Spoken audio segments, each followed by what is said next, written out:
Good morning, and welcome to this week's edition of History Comes Alive. Today we're exploring the life and deeds of Christopher Columbus, and we'll be attempting to answer the question, was he a villain or was he a hero? And I think those two competing views are shown in this slide that have developed over the centuries, really, about Columbus. Various contradictions in his life. Traditionally glorified as a courageous explorer, now vilified as a cruel exploiter of native peoples. There on the left, he's being denounced as a terrorist. And this image dates back before this year, when everything erupted again with the statues of Columbus being threatened around the country, or in some cases put away in storage. But I have to point out that hostility towards Columbus is not a recent phenomenon. There were critics of Columbus in Spain even as he was sailing on his voyages.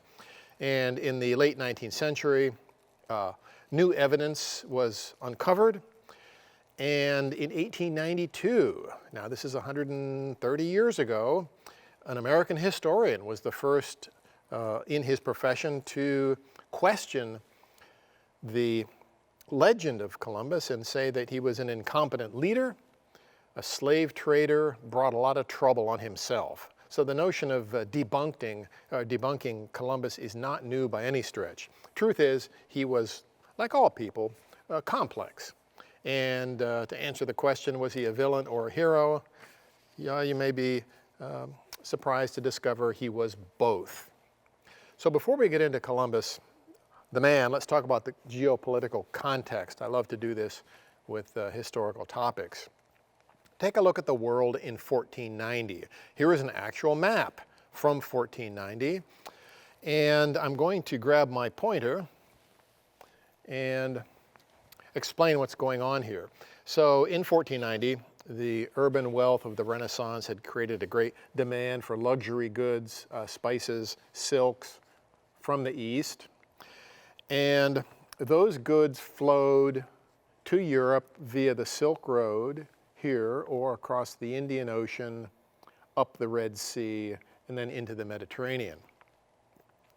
In 1453, one of the world's most consequential events took place right here on this red dot.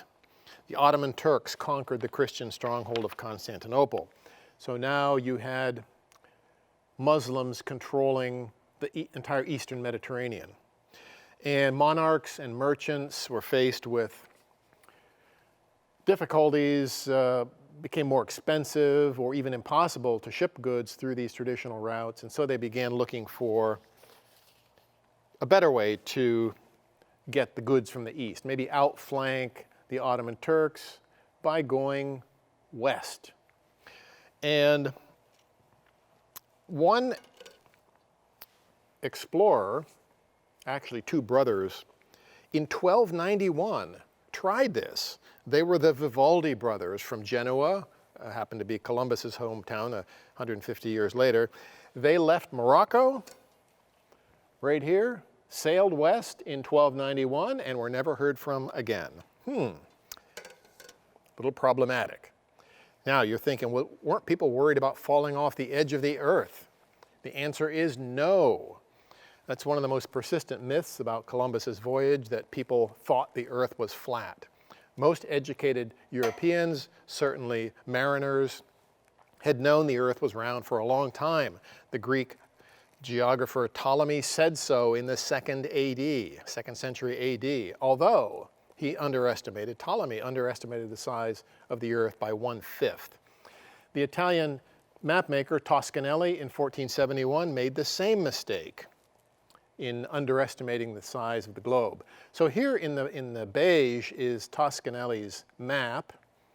Here's Europe, Africa, Japan, and China, or Cathay, superimposed over a present-day map, which shows on those same dimensions. Here's the North American continent, and of course China, in fact, is way, way over to the left, to the west. So Toscanelli, like most people, had no idea there was a huge continent between Europe and Asia. The world's first surviving globe here happened to have been built in 1492. Here's a picture of it. And of course, it shows the continents in their arrangement as we know them. But if you turn to the back of this globe, there's nothing on the back. They had no idea there was another continent back there. So Columbus did have a hard time recruiting sailors for his first voyage, but more likely out of fear of what they might encounter out on the great ocean. Or more likely, if they weren't superstitious, they probably figured they would die before they reached land, wherever it might be. But explorers of the late 15th century did have some reason for optimism. They could take advantage of some new developments in technology. The most important was the caravel. This ship here had evolved in Portugal under the influence of Prince Henry the Navigator. Small, maneuverable, incorporated a mix of square sails and triangular sails. These square sails allow the wind to push the ship. The triangular sails can be turned and use air pressure to tack against the wind. The caravel also had a stern post rudder and had a magnetic compass and also had an astrolabe for navigation. The astrolabe had been perfected by Arab sailors on the Indian Ocean, allowed the navigator to calculate his latitude by measuring the angle between the horizon and objects in the sky. Interestingly, Columbus himself wasn't that good at using the astrolabe. He was more a proponent of dead reckoning, just figuring out his course by estimating time and distance and observing the wind, the clouds, the currents. Now, after you reached your destination as a late 15th century explorer, you hope to find the natives peaceful, as in fact Columbus did initially. But if they put up a fight, your crew was armed with this primitive long weapon here called a harquebus. It was hard to load, not very accurate, but the noise of the discharge and the novelty of seeing it would have probably had some deterrent effect on the native populations. Well, finding a new trade route to Europe was not the only motive for exploration. I should say a trade route connecting Europe and Asia, not the only motive for exploration. Expansion of Christianity was also very important. This was a period of great religiosity in Europe. Certainly it was for the Christian monarchs of Spain. We can now speak of a unified Spanish state. Their marriage, Ferdinand and Isabella, combined the kingdoms of Castile and Aragon, creating, again, a unified Spanish kingdom. Among other accomplishments, the Christian monarchs established the Spanish Inquisition to root out heretics. They ruled over the final stages of the Reconquista, a 700-year battle to liberate Spain from Muslim control. And naturally, they might set their sights on new lands to conquer, new lands to convert to Christianity, bringing new souls under the dominion of Christ. Now Columbus appears on the stage.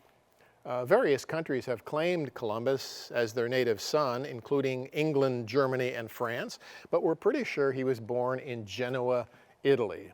There's a near contemporary illustration of the Republic of Genoa in northern Italy. Now, Genoa has very few resources on the land, so the Genoese became a nation of mariners and merchants, entrepreneurs, risk takers. Columbus's father was a weaver, tavern keeper, and also a part-time trader himself. And he got Columbus a job, Christopher Columbus, Cristoforo Colombo, as an apprentice, seaman at the age of 14. Columbus sailed in the Mediterranean and the Atlantic, probably traveled as far as England, Ireland, maybe even Iceland. We don't know exactly what he looked like. He was never painted during his lifetime, but this mid-19th century Spanish portrait entitled The Inspiration of Columbus sort of captures the spirit of a young man looking out to sea, imagining great deeds and high adventure. We don't know much about Columbus's early life other than his apprentice sailing days. There's no record of him receiving any formal education, but we do know that he read widely. One important influence was the travels of Marco Polo. About 150 years before, had been preserved and printed by the time of Columbus. This is Columbus's own copy of Marco Polo's travels. Notice all the annotations in the margin. There's no doubt Columbus, as he read this book, was enthralled by accounts of the gold-plated palaces and temples in China, ruled over by the great Khan. Well, Columbus spent his formative years not in Genoa, but in Portugal, where his Genoese countrymen ran a sizable merchant colony. He worked there with his brother Bartolomeo, selling books and maps. While in Portugal, he met Filipa Moniz, a minor noblewoman with connections to the Portuguese royal court. He had his first son by that union, and his wife's family controlled a Portuguese island in the Madeiras, out here in the Atlantic. And while Columbus visited here as a young man, he heard stories about wood, strange plants drifting ashore from unknown lands out to the west. All of this fired his imagination with the possibilities that might lie out across the Atlantic Ocean or the great ocean sea. But like other students of geography at the time, he imagined the jackpot out there a lot closer than it actually was. He was working off an assumption that the Earth was at least 6,000 miles smaller in circumference than it actually was. By 1485, Columbus is convinced the riches of Asia lie just 2,400 miles west of Portugal. He manages to get an audience with the King of Portugal to pitch his idea. Now, Portugal is a great seafaring nation. The king is ruthless and ambitious, but he and his advisors refuse to support Columbus. They doubt his calculations, and they're probably put off by this arrogant foreigner. One court historian at the time called Columbus a big talker, full of fancy and imagination. Besides, Portugal had a more conventional notion for a shortcut to Asia, going east. In 1488, 3 years after the crown of Portugal turned down Columbus, Bartolomeo Diaz rounded the Cape of Good Hope on the tip of South Africa and pointed the way towards an Indian Ocean route to the Far East. Columbus was so demoralized by this solution to the problem of access to the East that it's reported that his hair turned white from stress. Well, Columbus and his son now leave for Spain. His wife had died, and in Spain he thought that the great rivals of the Portuguese might support him. There's a story that he went to a monastery initially, was befriended by a Franciscan friar who had friends in high circles at the Spanish court. In 1486, he gets his first audience, personal audience, with Ferdinand and Isabella. They appoint a commission to study his proposal, and they're not convinced. They write that we can find no justification for their highnesses to support a project that rests on extremely weak foundations and appears impossible to translate into reality. But they don't want Columbus to take his ideas anywhere else. So they string him along, they're polite, they pay him a stipend for his living expenses, and he hangs on in and around the Spanish court for a couple of years. Also works selling books and charts again. His brother makes overtures to Britain and France for support of Christopher.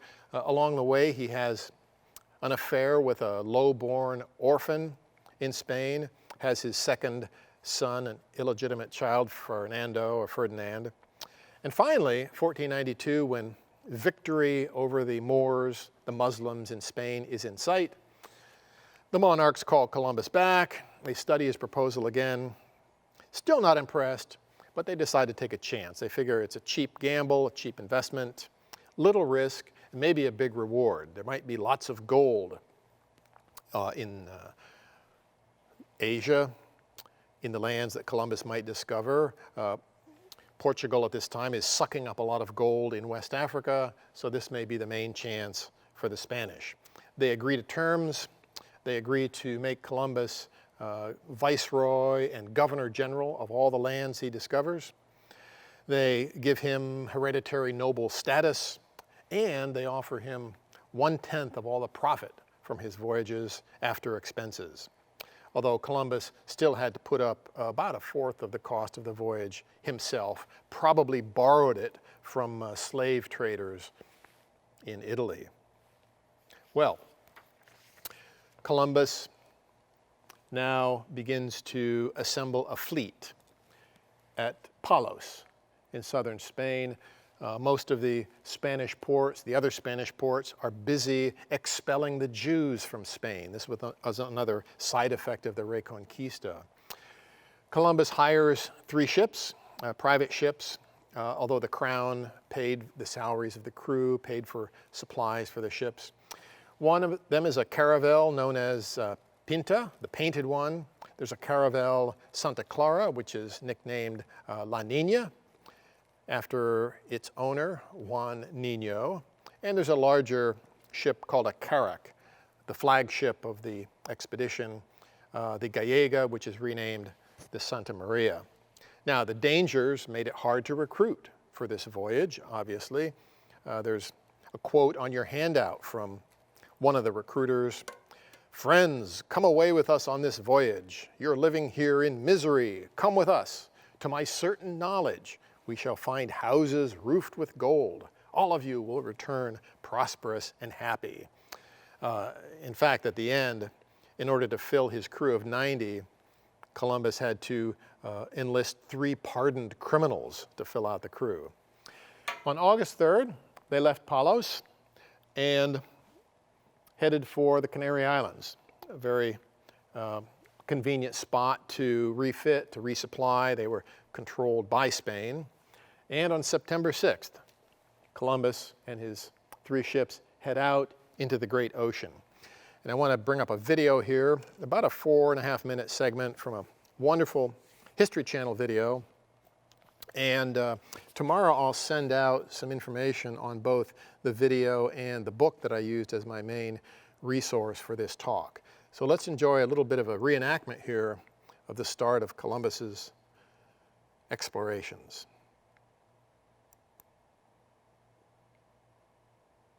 Back. On his first voyage, Columbus took 3 ships. His flagship was the Santa Maria, a slow, old-fashioned merchant ship. But his favorite was the Nina, the latest modern design. Called a caravel, this type of ship launched a new era of exploration. They suited the job perfectly. They were small, only just over 70 feet long, shorter than a tennis court. They were only about 20 feet wide, only able to carry about 50 tons of cargo. But a caravel was light and nimble enough to ride the great waves of the Atlantic, whilst also being strong, fast, and maneuverable. It had a very shallow draft, so it could sail in just 7 feet of water, making it perfect to explore unknown harbors. But above all, the caravel was fast.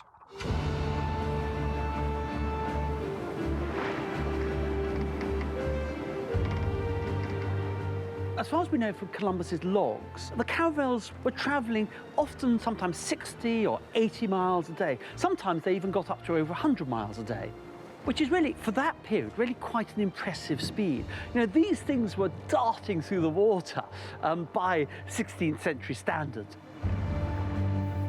But even at these speeds, Columbus and his crew had an enormous distance to travel to find land. Prior to Columbus's first voyage, it is likely that no European sailor in history had spent more than probably 7 or 10 days out of sight of land. Columbus increased that amount by 3 or 4 times at one stroke. It was an incredibly brave act, and it could only have been done by a man who was totally obsessed with the idea of reaching an important goal. But Columbus's obsession was not shared by his crew. By October 1st, Columbus's fleet had traveled over 3,000 miles. Far from Spain, many of the men became afraid. The further we sail from home, the greater grows their distress and unrest. They complain more every hour. Stories abounded among sailors of the monsters that stalked the distant ocean. One sailor had even reported seeing a sea snake that put his head on high and snatched away men. Over 60 days since they left Spain, Columbus's crew are suffering from the hardships of life on the open sea. The food is rotten, and the stench below decks has driven many of them to sleep in the open. The situation on board is ripe for mutiny. The account of Columbus's voyages are peppered with references to mutinies, to the sailors not trusting where they were going, not trusting that where they're going to come back. Clearly, discipline was a real problem. Finally, a band of sailors demand that Columbus turn the ships around and return to Spain. They knew that they had reached a point beyond which, if Columbus was right, they should have seen land. And this led them to believe that perhaps Columbus's great idea was totally wrong. But in a final gamble, Columbus holds off the mutineers by convincing them to back him for just 3 more days.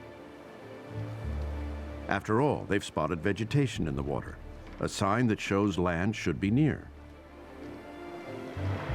And it seems tantalizingly close. An eager lookout reports land ahead.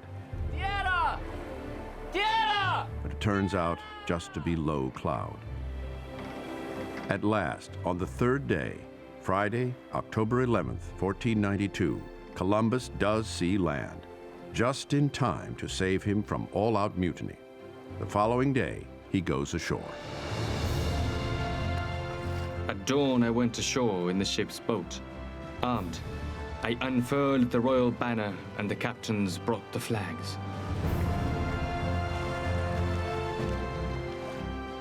The flags bearing the standards of the monarchs of Spain claimed the new world for a European power.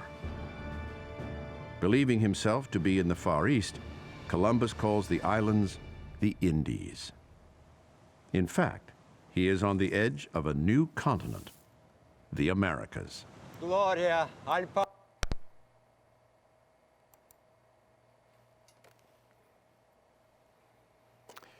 So indeed, Columbus lands October 12th after a 36-day voyage from the Canary Islands. But where was he? Well, he thought he was off the coast of Asia, maybe near India or Japan. That's why he named the natives Indios, or Indians. And I'm going to be showing for the next 20 minutes or so various versions of this map so you can track his wanderings throughout the Caribbean. So he lands up here, somewhere in the Bahamas. He finds the inhabitants, the Taino people, sometimes referred to as the Arawak. They called their island Guanahani. Columbus names it San Salvador for the Savior. And we don't know exactly where he was. There are about 600 islands in the Bahamas that fit Columbus's descriptions. So in 1926, the British government conveniently designated one of those islands, Watling Island. They said, oh, that's San Salvador. The natives there, Columbus finds to be very friendly.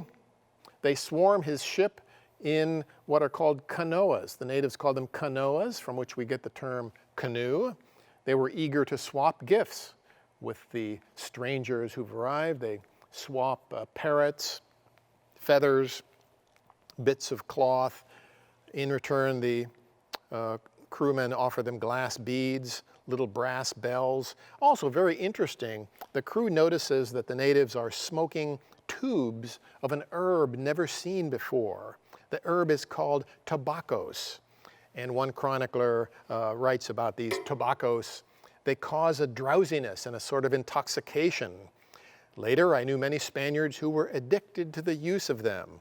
and on being reproached with it as a bad habit, replied that they could not bring themselves to give it up. So there we have tobacco addiction circa 1492. Very ominously, Columbus also noted in their ears and on their bodies small gold ornaments. Very ominous note for future developments. Well, wherever he was, Columbus had high hopes for the people he had encountered. He wrote in his journal a message to his royal sponsors. He says, "They are very gentle. They do not know what evil is. They are convinced that we come from the heavens, and they say very quickly any prayer that we tell them to say. So your highnesses ought to resolve to make them Christians. In a short time you will end up having converted to our holy faith a multitude of peoples, acquiring large dominions, great riches for Spain. Without doubt, there is in these countries a tremendous quantity of gold." So said Columbus without any tangible evidence. Columbus spends the next 3 months sailing around the Caribbean. On the very first day, he takes some natives as hostages. We might call it kidnapping, to act as guides. Difficulties with interpreting their sign language leads to no end of confusion throughout Columbus's voyages, false optimism. He reaches Cuba, which he names Juana, after Queen Isabella's daughter. He hears in Cuba about a great king on the island. He sends some scouts into the interior, and all they find are little villages, typical small villages. Reminds me of what native peoples have often said, according to the joke, when the European colonists arrive looking for wealth and riches. They always say, "Oh, it's over the next hill," meaning, please leave. And that was the experience here in Cuba and elsewhere. In November, there's an act of gross insubordination. The captain of the Pinta sets off on the east towards the island of Hispaniola on his own, without permission. Maybe he thought that he had a better idea as to where to find all this gold. Columbus now is down to 2 ships. He finally heads to Hispaniola himself in December. On Christmas Eve, his ship on which he is sailing is turned over to an incompetent ship's boy. The ship is run aground on a reef, shipwreck. And as the tide recedes, the hull breaks apart. The native inhabitants help Columbus's men salvage what's left of the flagship, use the wood to build a makeshift fort called La Navidad. And so Columbus is down now to 1 ship under his own control and a makeshift fort. January of 1493, Columbus leaves 39 crew members behind at Navidad and sails for home in the Niña. At his last stop in Hispaniola, he has an ominous encounter. Hostile natives, no longer friendly, a group of hostile natives attack Columbus's ship from their canoes. He manages to chase them off, then heads back on the open seas. The trip home is mostly uneventful, but his difficulties increase as he approaches Europe. He's beginning to run out of food, he's lost, gets caught in a storm, his sails are shredded. Columbus is so fearful of dying, he's in despair. He writes an account of his explorations, puts them in a barrel for posterity, throws it overboard. The barrel was never found, of course, but by sheer luck, he's able to catch some favorable west winds, make his way to the European continent. First, he lands in the Azores, controlled by the Portuguese. And in the Azores, half of his crew are detained for trespassing. Finally, he reaches the mainland. Unfortunately, he lands in Portugal. The king offers to resupply his ships, but then boots him out of the country. And he ends up, at last, on a triumphant return to Spain. Lands in Palos in March of 1493, receives a hero's welcome. He regales the king and queen, shown here, with stories of a virtual paradise ripe for the taking. He talks about fantastic plants and animals, great harbors, soaring mountains, especially vast gold mines, none of which you'll see in the Caribbean, of course. These exaggerated accounts spread through Europe. Crowds flock to see Columbus. He's honored with banquets, proclamations. It's a PR bonanza. He even brought along with him 7 Taino captives, shown there very reverently before the King and Queen of Spain. So this is where the story about Columbus usually ends, with Columbus at the height of his fame and reputation, having discovered this new world somewhere in the West. On the heels of this success, the monarchs order a second voyage, focused less on exploration, more on settlement. Now they have no difficulty recruiting 1,200 people for the trip, not just sailors and soldiers, but farmers, artisans, priests. 200 gentlemen adventurers join the cruise, including Ponce de Leon, who later becomes the first person to actually reach North American landmass in 1513. The colony that they hoped to settle was to be run as a royal monopoly, and the king and queen also issue a stern directive. I quote, "The admiral shall, after the safe arrival of his fleet, force all those who sail therein to treat the Indians very well and lovingly, and abstain from doing them any injury."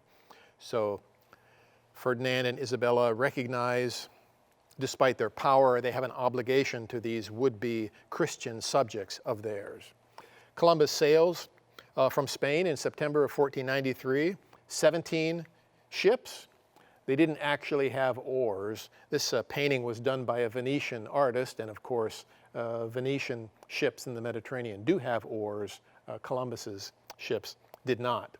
On board, as well as the passengers, are cows, horses, pigs, goats, fruit, vegetable seeds, and after stopping in the Canaries, as before, they head out onto the great ocean sea.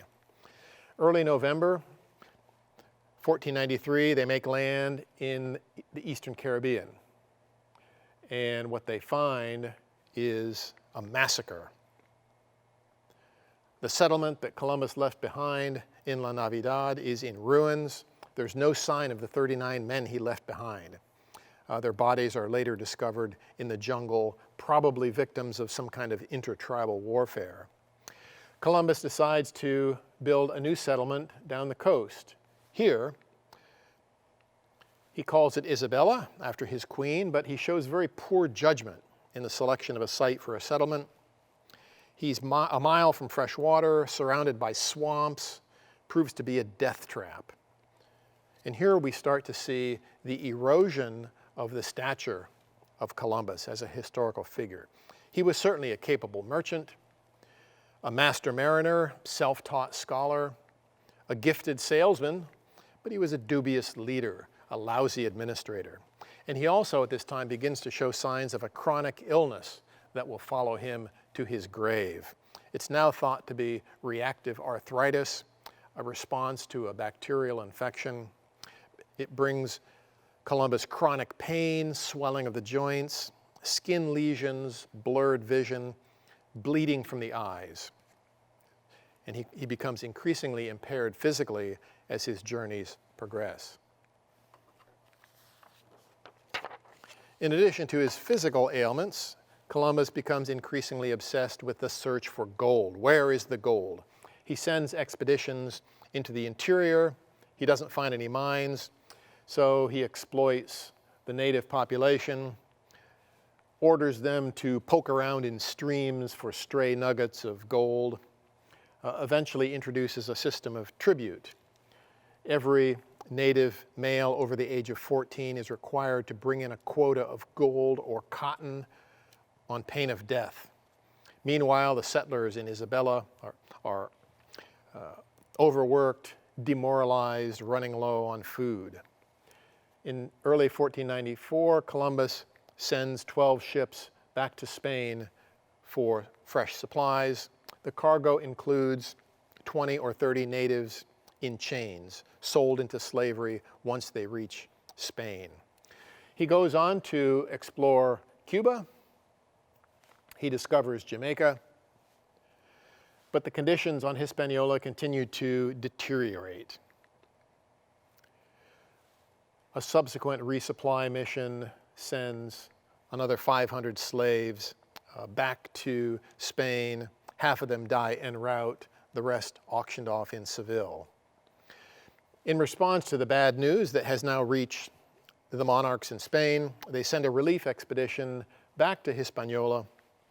They find Columbus exhausted, half blind. The settlement is in disarray. Disease, including syphilis, racking the settlers. Several ships had just up and left. The remaining settlers out of control, killing, raping, stealing. Reports of sporadic warfare with the natives. Natives are hunted down by dogs. There are reports of mass suicides. Eventually, though, through 1495, Hispaniola is gradually pacified, but the monarchs are very disappointed. They decide to send a royal investigator to look into matters in Hispaniola. They report all sorts of mismanagement on the island, death, disease, cruelty. Columbus now decides that he must return to Spain to defend himself, preserve his reputation. He leaves, appoints his brother Bartolomeo as governor in his place, and is back now to Spain. In Spain, he tries to offset growing criticism of his leadership of the exploration, decides to remake his image as a suffering servant of Christ. He goes about in the rough brown tunic of a Franciscan friar. But the monarchs are now facing international competition for these riches in this new world. Vasco da Gama has opened up trade routes for Portugal, around Africa to the east. England now has landed, by virtue of John Cabot, in North America, 1497. So the monarchs have no choice but to commission Columbus for a third try to establish a permanent Spanish presence. He gets the authority to hire 330 explorers to found an agricultural colony. In the end, 226 of them sail in 8 ships, including 10 pardoned murderers. At his first stop, down here in Trinidad, near the delta of the Orinoco River, delusion takes hold. Columbus is convinced he's near the Garden of Eden.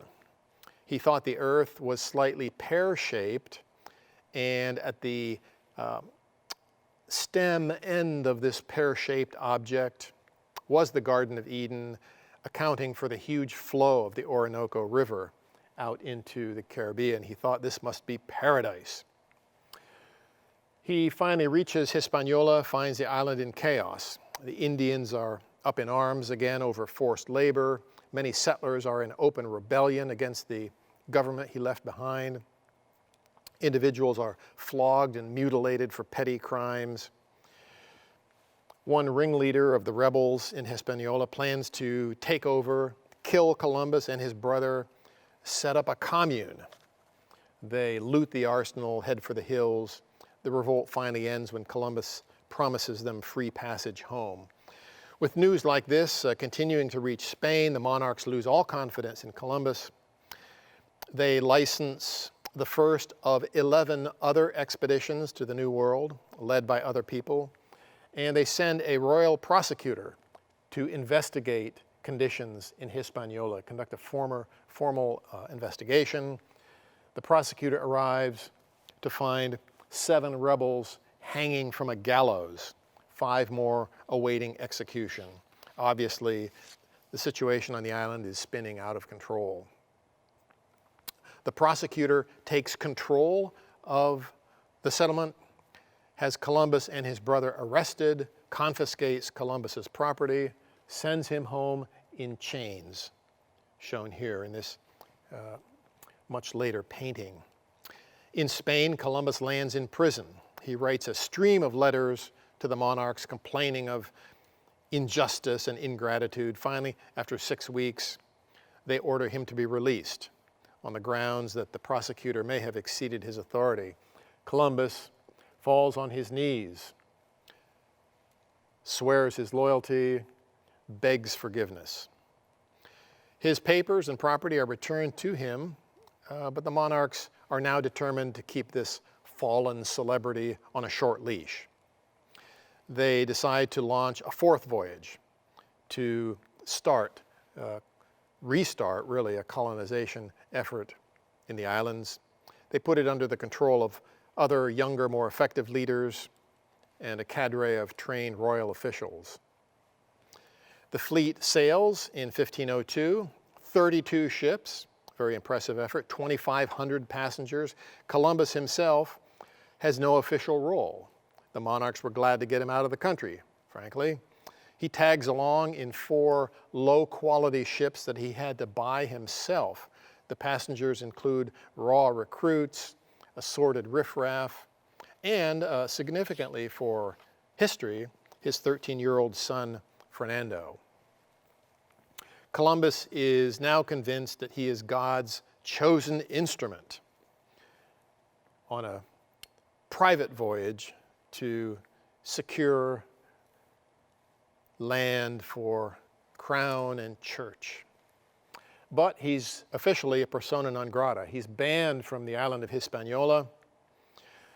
And with the hurricane bearing down, he tries to stop, but the authorities won't let him disembark. He takes shelter in the harbor. And here's a very tragic irony. This hurricane hits Hispaniola just as the royal prosecutor is leaving to go back to Spain. His ship is sunk. He himself is drowned along with 400 others. The one ship that stays afloat to sail back to Spain is the one carrying Columbus's personal property, including a small fortune in gold. Columbus himself, of course, is still in the islands. He sails west past Jamaica, reaches the coast of Honduras in Central America.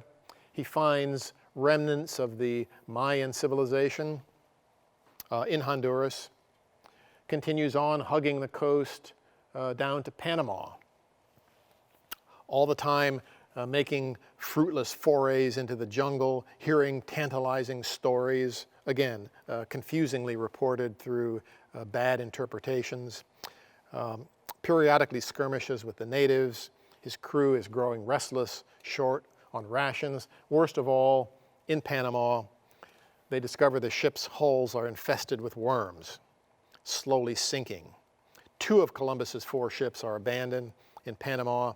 The other 2 barely make it back to Jamaica, where they're deliberately run aground, turned into makeshift forts. And they'll be marooned there for 1 year with no way of escape. And that's the source of the second quote on your handout from Columbus, writing in 1503. I'm stranded here in the Indies, isolated in this torment, sick, expecting death every day, encircled by 1,000,000 savages. Whoever possesses charity, truth, and justice, weep for me. Columbus now is at a low ebb in his career. Seeing the dire straits in Jamaica, half of his crew mutiny. They leave on canoes, try to reach Hispaniola, but they're defeated by the elements. They return unsuccessful. Columbus himself is too weak to impose authority on his men. Relations with the natives become worse. And Columbus comes up with a brilliant trick, very adaptable in extremity.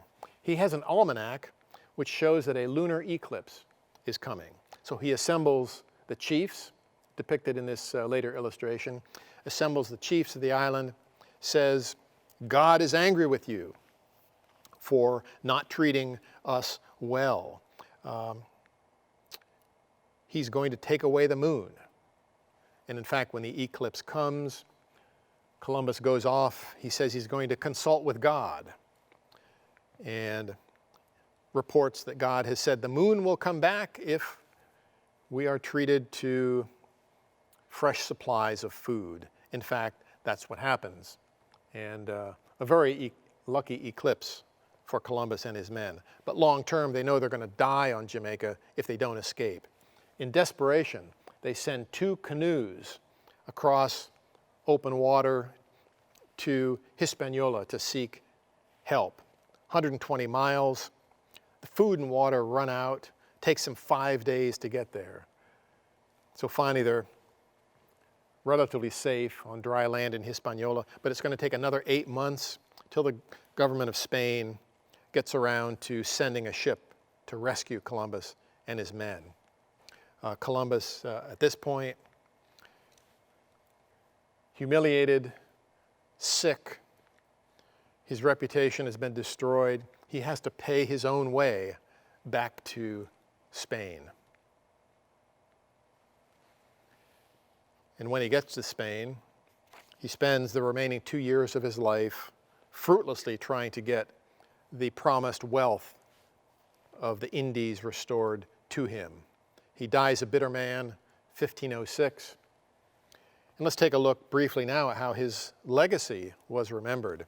Here's a painting from Spain, 1862, shows the typical romantic, heroic image of Columbus, although he looks a little bit older here than he was when he landed the first time. The mortal remains of Columbus have also been honored, although his body wandered about as much as he did himself in life.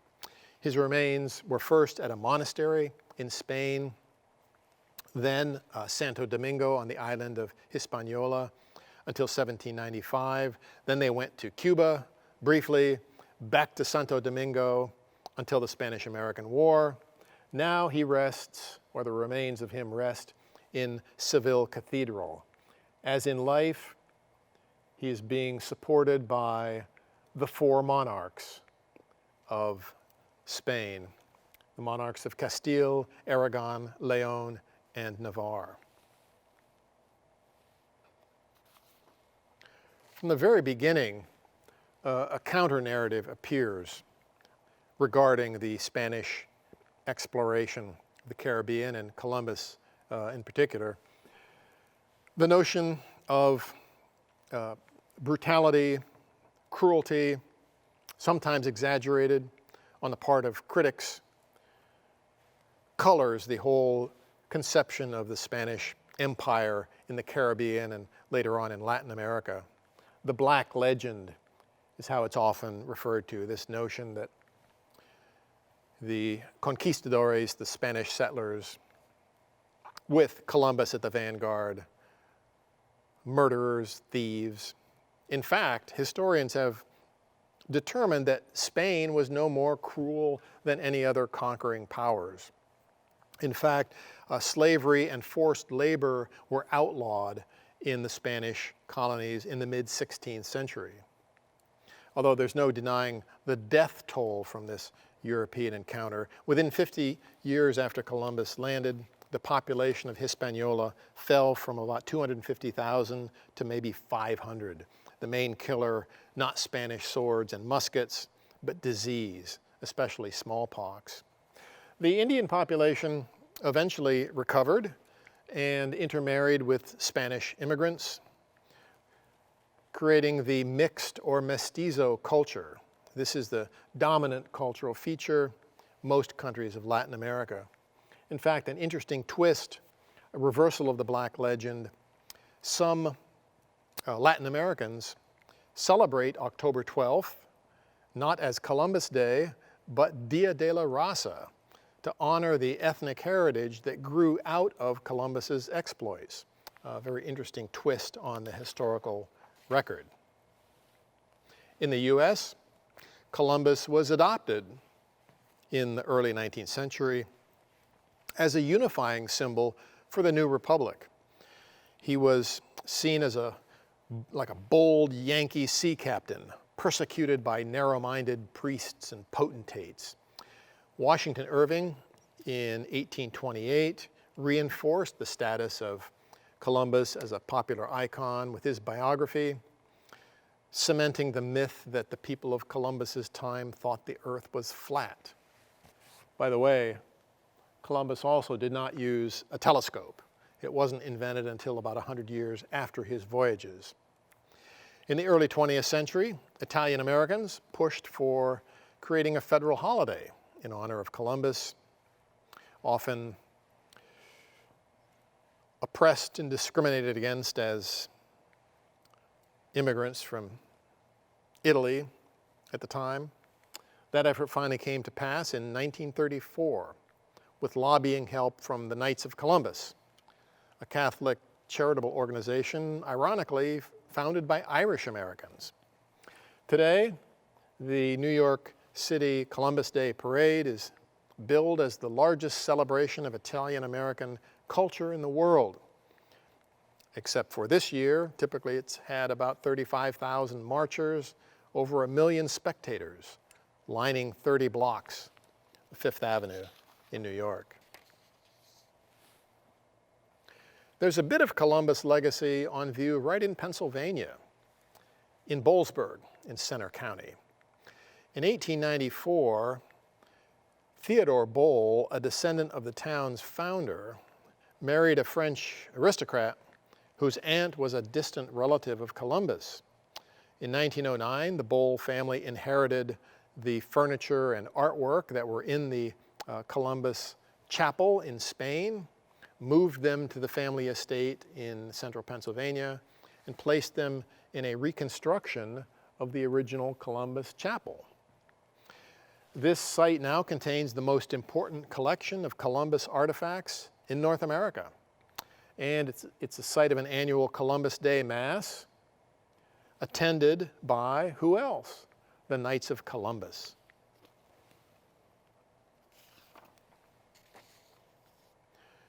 To glean the true meaning of Columbus in history, I just want to close with this quote from a near contemporary of his, Juan Vives, writing in 1531. He said, "The whole globe is opened up to the human race." So 1492, the time was right for somebody to sail west looking for Asia. Anybody might have done that, but it was Christopher Columbus who happened to have the combination of knowledge, experience, ambition, and luck to make it happen.